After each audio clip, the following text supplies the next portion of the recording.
Yeah, as a deaf person, and I grew up deaf, if I'm working with a deaf blind person as my friend or as a guide, we'll be communicating with hands on sign. If we're going in with my friend who's hard of hearing but speaks very well, when it comes to communicating, they won't look at me necessarily. They'll look to the person with the clearer voice and want them to explain. But quite often, they're not asking me. They're asking my friend to ask me.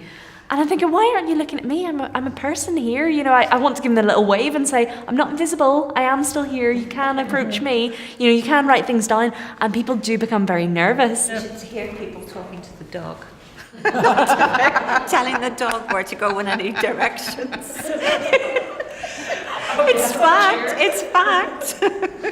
Do you think then that there's something that people need to learn before they serve in shops, just very basic things, rather than a whole list of right and wrongs, but are there really simple things? Pen and paper, for example, would be, common sense, but sometimes people don't think common sense in a panic situation.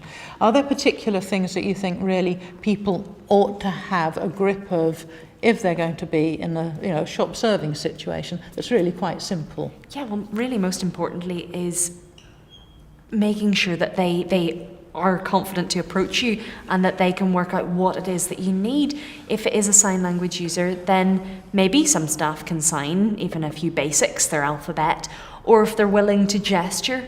But making eye contact makes lip reading so much easier.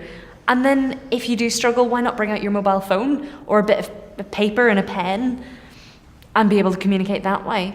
If it's a deaf-blind person, and if the staff was confident enough to take their hand and use hands-on finger spelling, that would be ideal. Or for the price and the money, they can write it on the palm of their hand. But it's so important that everyone's treated on par in the same way and that their needs are responded to.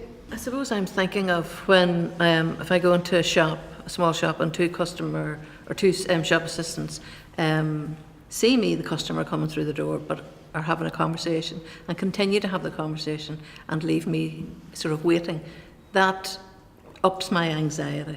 So when you when you see a customer come through the door, even if you're in a conversation that's to do with your work, just signal to the person, yeah, hello, that's all. I always go back to the fact it's a question of attitude and having a degree of empathy with the person who's come into the shop looking to make a purchase or looking for information. Particularly for people in wheelchairs, you're operating at a lower level. The most useful thing you can probably do is say, if you're having difficulty finding something or reaching something, just let me know and I'll be more than happy to help. That initial approach just makes you relax. In the vast majority of stores, you get a good attitude, a good response. Yes, no problem. Those are the magic words, 3 words.